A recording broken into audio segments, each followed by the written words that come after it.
It has been quite an offseason for the St. Louis Blues and the Dallas Stars. That is right, two Central Division teams, which actually kind of helped out the Blues in a lot of ways. I'll talk more about it coming up here on Locked on Blues.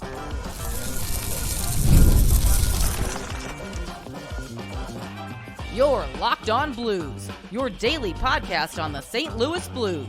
Part of the Locked on Podcast Network, your team every day. Hello, and welcome back to Locked on Blues and Locked on Stars, because today we do have a very special guest with us.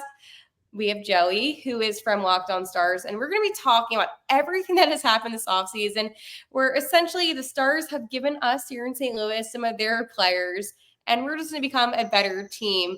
But besides talking about the inevitable, we're also going to be talking about the matchup between these two teams this upcoming season.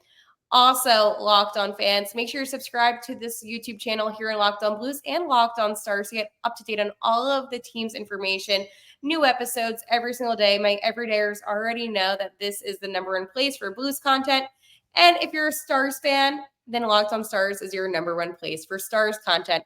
Before we dive any deeper and introduce my friend Joey, I just want to let you know that today's episode is brought to you by Gametime. Download the Gametime app, create an account, and use code LOCKEDONNHL for $20 off your first purchase. Terms apply.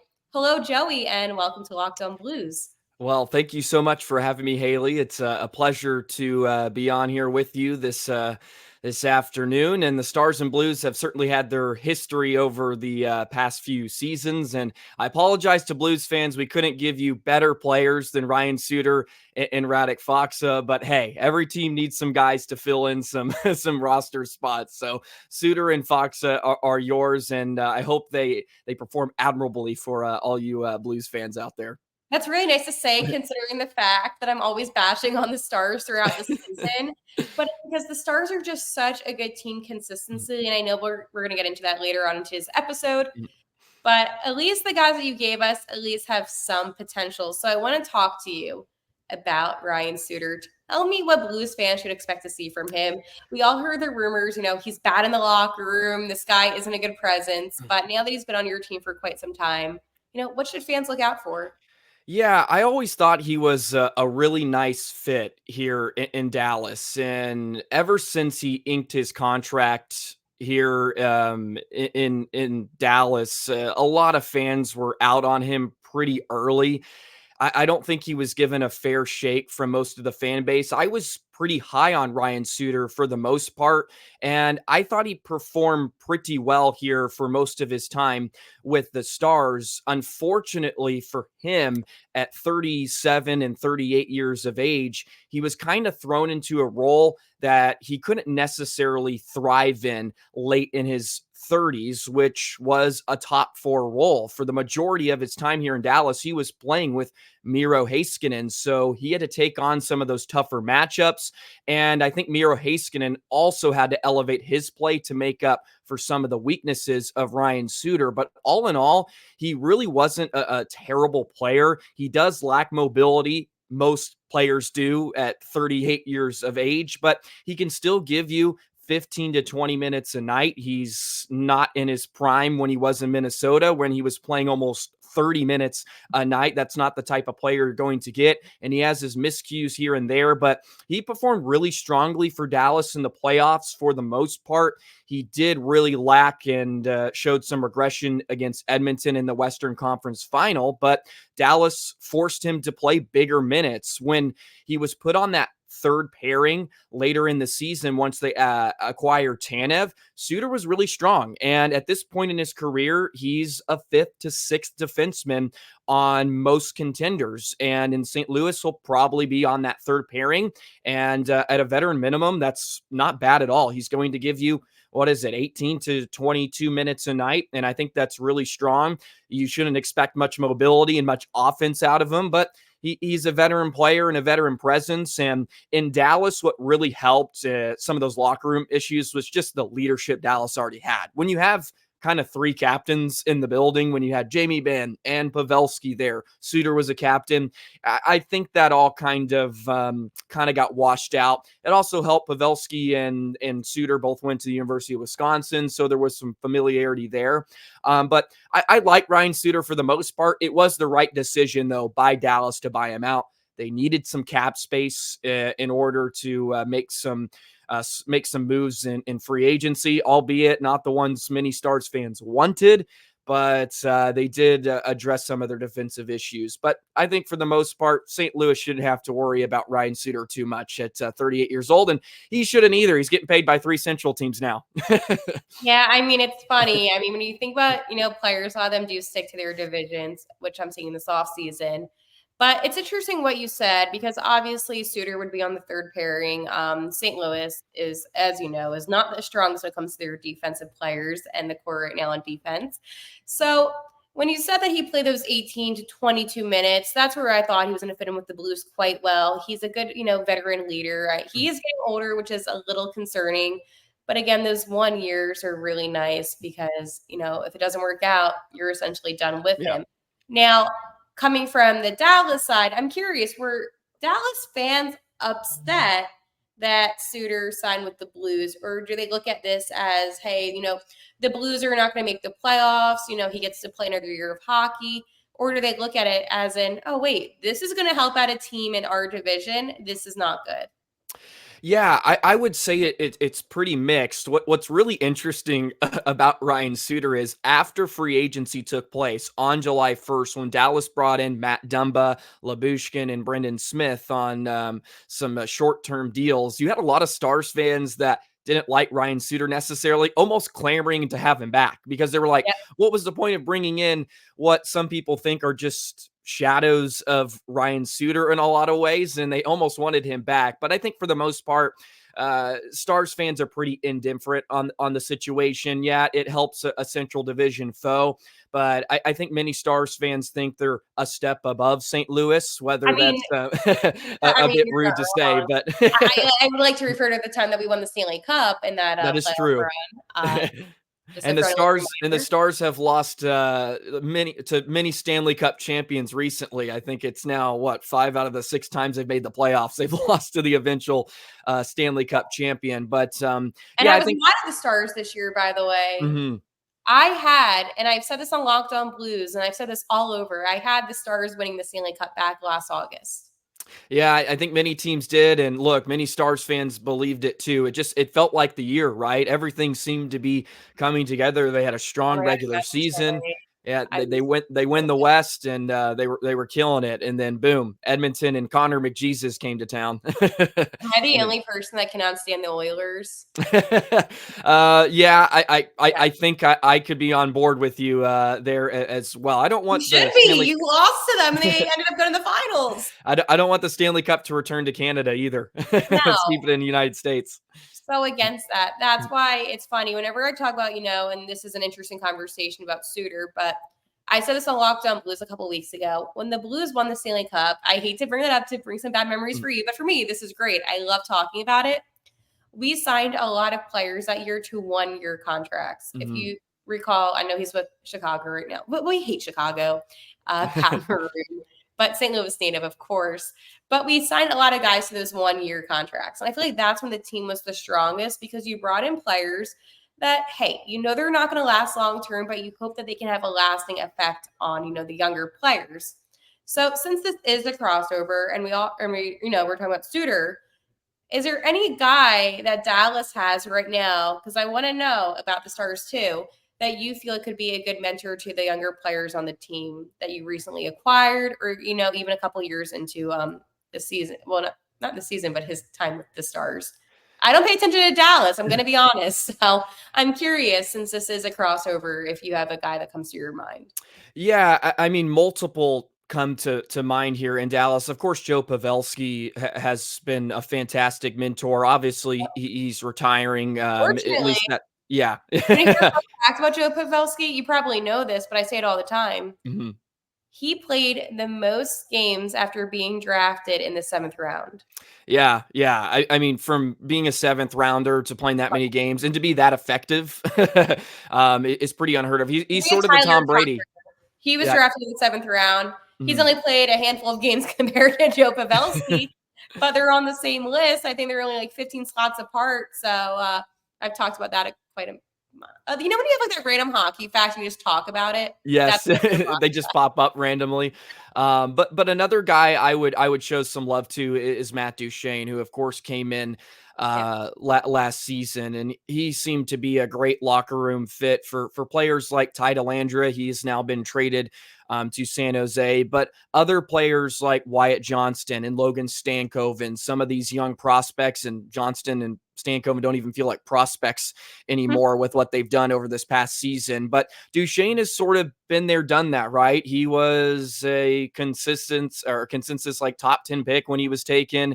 He was the dude heading into Colorado, and he never really got it done there.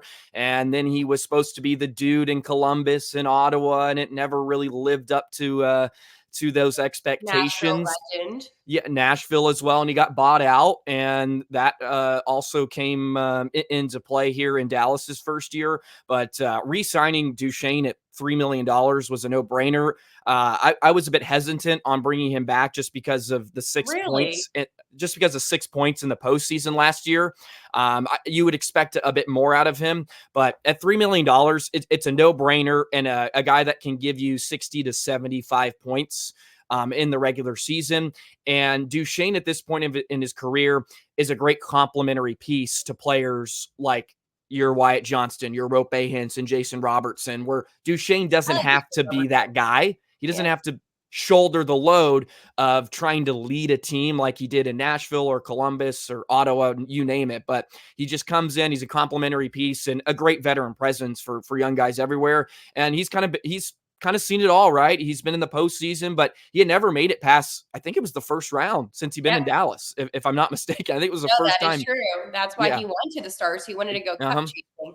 Amazing documentary that the NHL put out on him actually in the playoffs. And, he is such a great player. And I hated when he was on the Predators because I was like, come to St. Louis. Yeah. Playing with Luke Shen, Braden Shen's brother. And I'm like, come on, come to St. Louis. It didn't happen. But luckily for the St. Louis Blues, we got another Dallas star, which honestly cracks me up because it's not the stars that I wanted, but it still take away something from Dallas. But before we get into that, I want to tell you about my friends over at eBay Motors. Passion, drive, and patience. The formula for winning championships is also what keeps your ride or die alive. eBay Motors has everything you need to maintain your vehicle and level it up to peak performance. Superchargers, roof racks, exhaust kits, LED headlights, and more. Whether you're into speed, power, or style, eBay Motors has you covered. With over 122 million parts for your number one ride or die, you'll always find exactly what you're looking for. And with eBay Guaranteed Fit, your part is guaranteed to fit your ride every time or your money back. Because with eBay Motors, you're burning rubber, not cash. With all the parts you need at the prices you want, it's easy to make your car the MVP and bring home huge wins. Keep your ride or die alive at ebaymotors.com.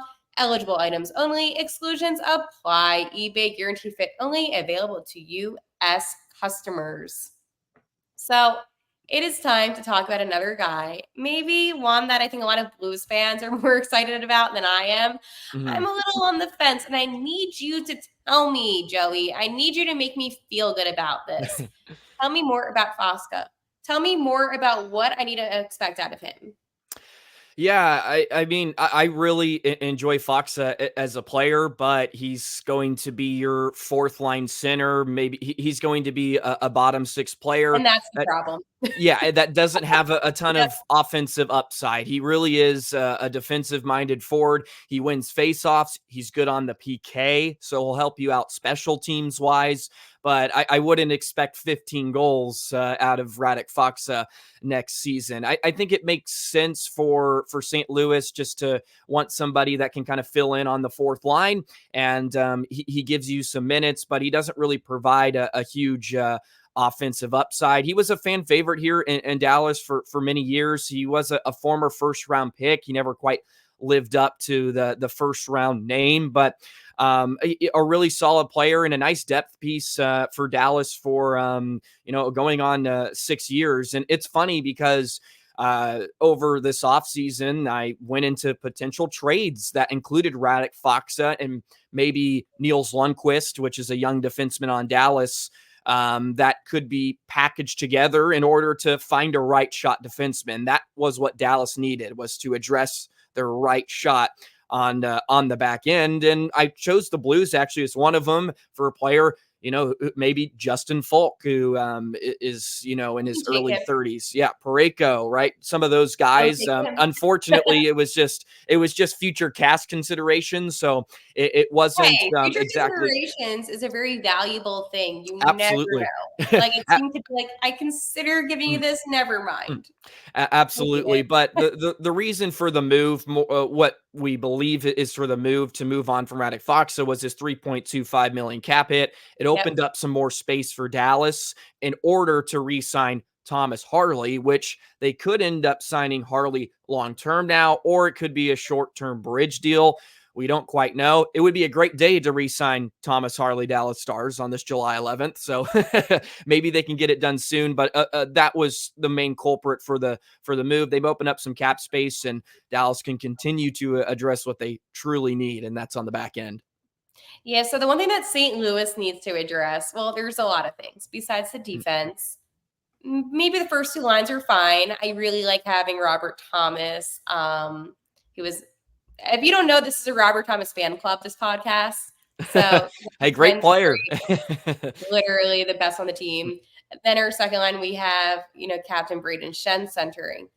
But the problem with the Blues is the third and the fourth line. We recently just got rid of Kevin Hayes of the Pittsburgh Penguins. And I'm happy about that. That's good because we just needed him gone. But our fourth line, we had centering Nathan Walker, who I do like a lot, Aussie guy, just such a great roster presence, and he's fine on the fourth line.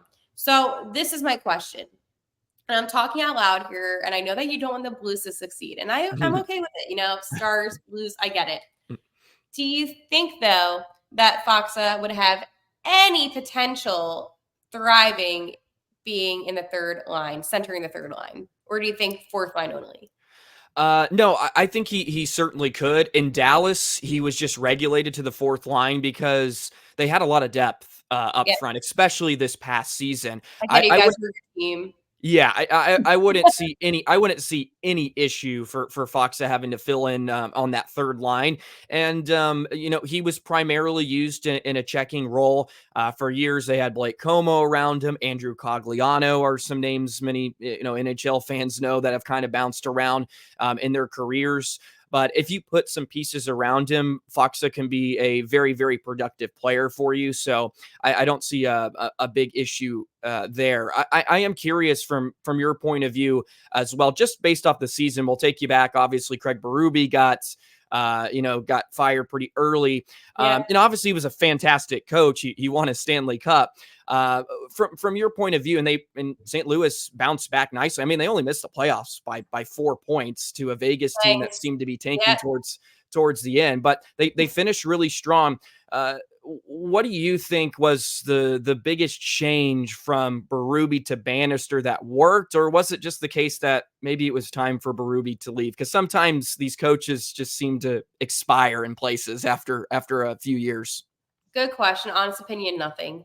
Yeah.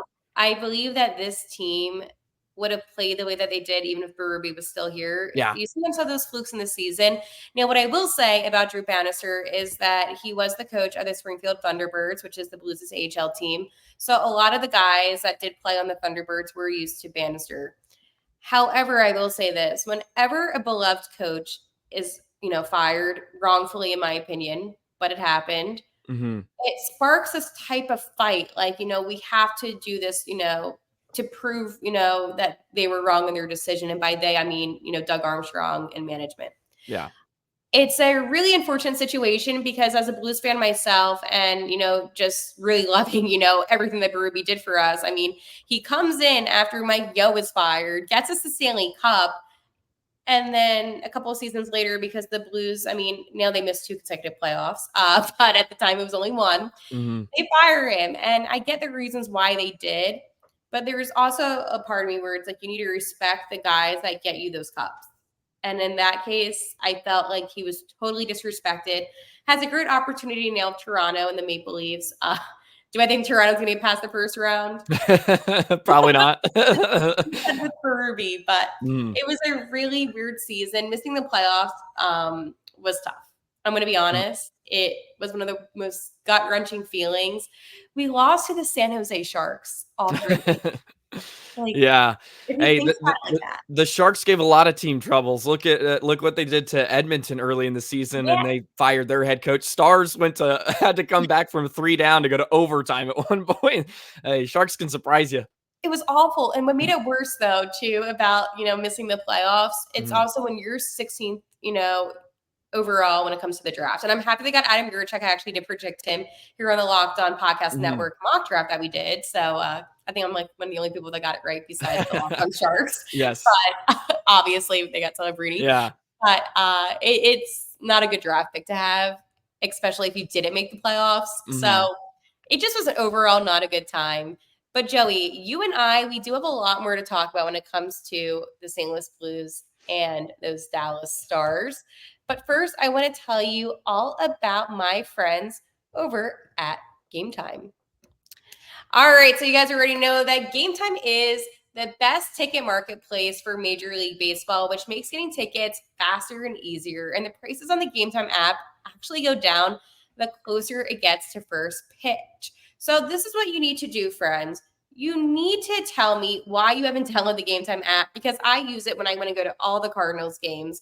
The Cardinals are killing it right now and the NL Central. And I do believe if they continue to push the way that they are, they can get on top of the Brewers. So if you want to see your Cardinals, then this is what you need to do. You need to download the Gametime app. They have those last minute deals, flash deals, zone deals, all in pricing. And listen, I'm only 5'2", so sometimes I need to see, the field for my seat. But Gametime lets me see my exact seat before I even purchase my ticket. So this is what you have to do. Take the guesswork out of buying MLB tickets with Gametime. Download the Gametime app, create an account, and use code LOCKEDONNHL for $20 off your first purchase. Terms apply. Again, create an account and redeem code LOCKEDONNHL, LOCKEDONNHL for $20 off. Download Gametime today. Last minute tickets, lowest price guaranteed. Who's your baseball team? Big Rangers guy in North Texas. So we're riding pretty high after a World Series championship. And obviously St. Louis and the Texas Rangers have some history as well. Isn't quite going to plan so far, but we do have the All-Star game in Arlington, so that's pretty cool. Congratulations on your success. Appreciate it. We needed it. It had been a while in the Metroplex, so. Well, I was laughing because I feel like with Texas, obviously there's only one hockey team, so you're a Stars fan. But when it comes to baseball, there's also the Astros, and then you just don't know when it comes to Texas. Like Texas is one of those states where the multiple football teams, there's a lot going on. We don't have a football team. We got taken away. Yeah, unfortunately, hey man, those St. Louis Rams were awesome back in the day. That was a damn shame they got rid of them. But I guess they're thriving in LA, so it always has to be LA. So yeah, it's Battlehawks for life. But it's not sad. We have 2 Central Division teams that are going to be going head-to-head this season, and I'm expecting some good matchups. So Joey and I are going to talk to you about what to expect from the St. Louis Blues versus the Dallas Stars. If you want my honest opinion, the Stars concern me. Whenever the Blues play the Stars, I know that Dallas is going to put up a strong defensive game. But the one strong suit that St. Louis does have is not only do we have fantastic guys in net with Binnington and Joel Hofer. I know we have Ottinger. I get it. Okay. Yeah. You don't have to brag about it. I get it. But the Blues also have a really strong offensive power, as in guys like Robert Thomas, Buchnevich. And you know what? My boy, Jake Neighbors, he had a great rookie season, and I do believe that he's able to produce. So when it comes to scoring, I'm not concerned. Now the Blues' defense, Colton Parayko, he could stop your guys, but other than that, it's kind of like Swiss cheese going on. But when you're playing a team that's as competitive, and I say this in a really respectful way because I truly do respect what the Stars have done, the Blues do play better. So I don't see this as, an easy win for Dallas. Oh, no. But I do see it as a hard win for the Blues. Yeah, I mean, I think in the 4 games last year, it was split right down the middle, 2-2, and they played some really competitive games. One of the until the last game of the season. Yeah, one of the matchups I love in the game is Ottinger versus Bennington. I think the Stars bring out the best in Bennington. He seems to always play Dallas really, really well and makes it really, really tough for Dallas to score, especially on the road. And I think the Blues are also one of those matchups that's just tough in general for Dallas. And it really is a great benchmark for the Stars heading into the postseason.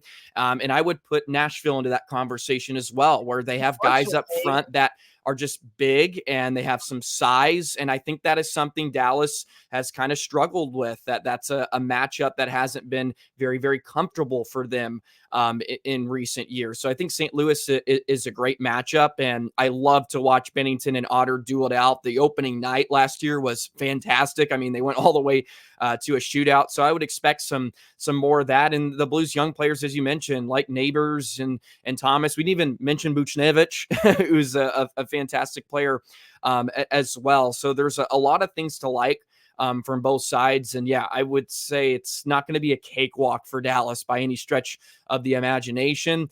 These are just two teams that I think they have some animosity towards each other, which doesn't happen a ton in the NHL this in the modern day. But I think just the history between these two teams still kind of catches up, even though I think the Stars have probably way more players that dealt with St. Louis and, back in the day. But there's still some of that animosity that lingers, and it makes for great drama. Truly. I think all the games were decided by a goal last year, and really, really fantastic. Went to overtime a couple of times. So I'm just really intrigued to see St. Louis and kind of their young core versus what Dallas is, a really, really young core now. I mean, besides Jamie Benn and Tyler Seguin, you're looking at guys like Robertson and Stankoven and Johnston, Maverick Bork, who was the AHL MVP last year. He's going to be making the jump up. He'll be a full-time player in the NHL this year. So these are two teams that could be battling it out in the near future. If you look 3 to 5 years down the road, these are two teams that are looking up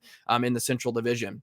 Yeah, absolutely. And, if the Blues end up deciding to bring up Dvorsky, then it's going to be another strong guy that's going to be able to score and produce a lot.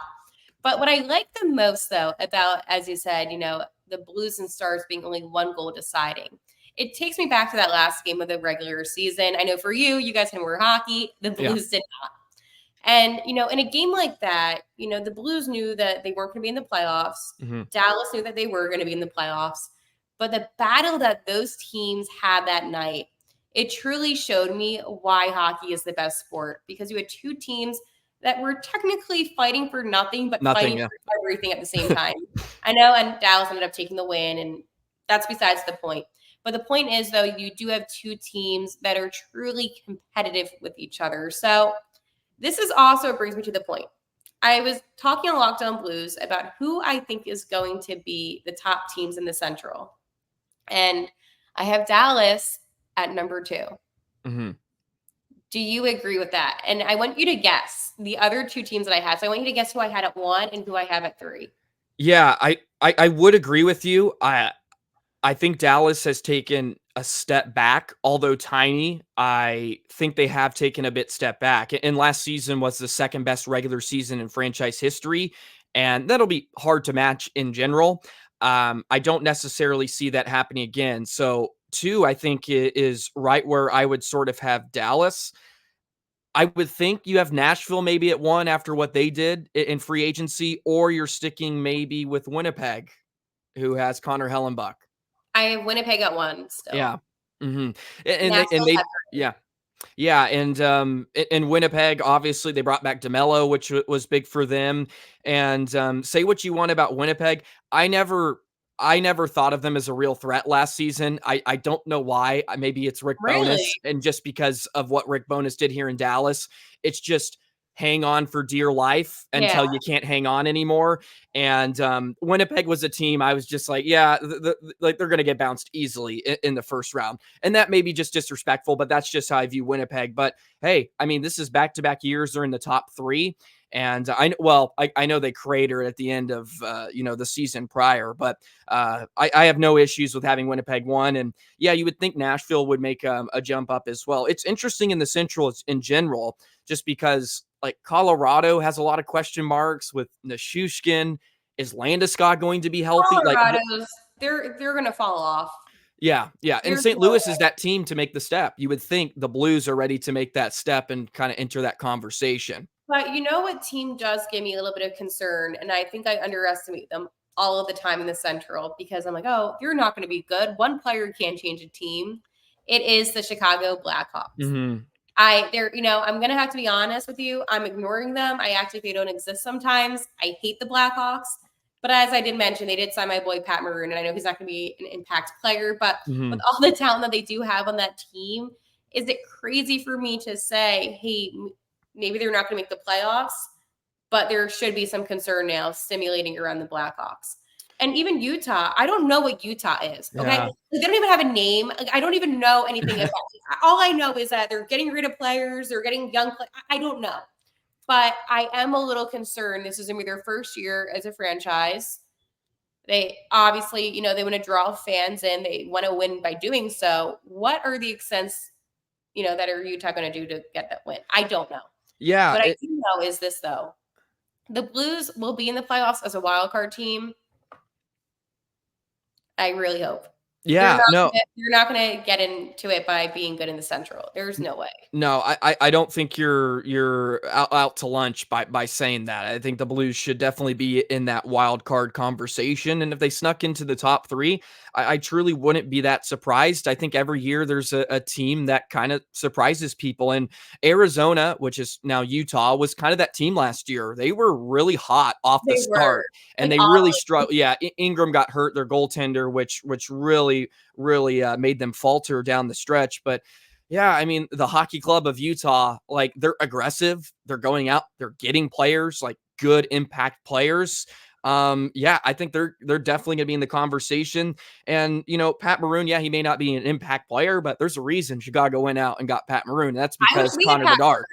That's because Connor Bedard. They don't want people beating up on their young guns. So you got to have guys like that.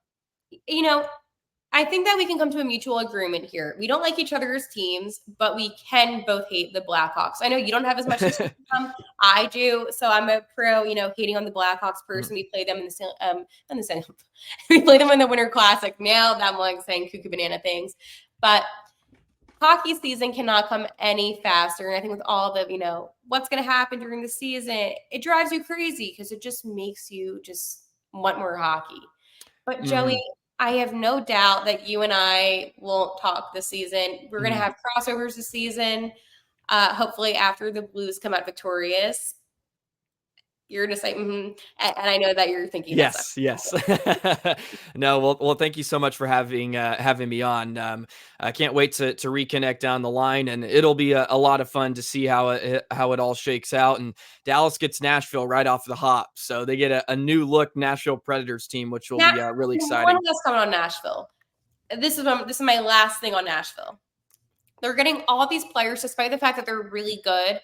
They're old. They're signing them to too long of contracts for money. If the Predators don't win the cup within the next 2 seasons, I'm sorry, there's no way that they're going to be a successful team. It's going to be the biggest blow up in the NHL history, because right now all the pressure is on Nashville. Yeah. There's a reason why everyone's kind of like, oh, well, we could have dodged a bullet by not signing Steven Stamkos to 4 years. Like, in that self, like, that's insane. Signing players, by the way, like 8 years and all that when they're already old, it's insane to me. Yeah. As we signed Vucinovic to 7. But and look at Tanev, like what Tanev got in Toronto. It was like, okay, yeah, you definitely weren't going to stay here in Dallas at 5 years, at 35 years of age next season. It's like, that can't happen. And I love Tanev, and Tanev was fantastic, but it just didn't make sense. And yeah, I mean, yeah, I think you're right with Forsberg and other guys aging. That could be fireworks here in a couple of years if they don't get it done. I'm 25 and I feel like I call guys that are older than that old, and I'm like, it's hockey old, not real life old. Like, Yes. you're still young if you're in your 30s, I think. I hope. Okay. Well, anyways, Joey, I will talk to you soon. And for all of you Blues fans and my everydayers, I will talk to you tomorrow for an Are We Feeling Blue Friday with a very special guest, of course.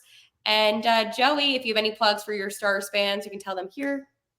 Yeah, please be sure to hit the subscribe button on Locked On Stars, the notification bell. And as Haley probably tells you every day, we are free and available wherever you get your podcasts, and we're available on YouTube as well. You can follow me on Joey the Jet 19 on Twitter as well. You can find me there. But other than that, yeah, we'll catch you on Locked On Stars. Thank you once again, Haley. Always a pleasure.